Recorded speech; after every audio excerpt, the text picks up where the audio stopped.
সবাইকে আমন্ত্রণ।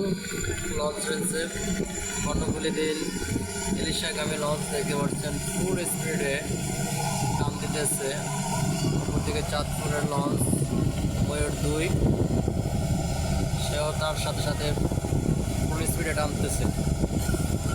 দেখা যাক কে জিতে।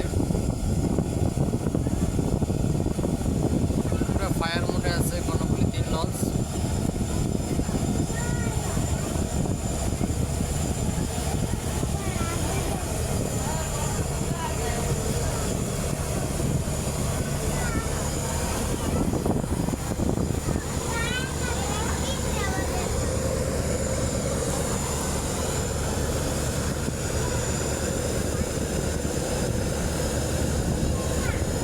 কত প্রকার কি কি সব দিয়ে টানতেছে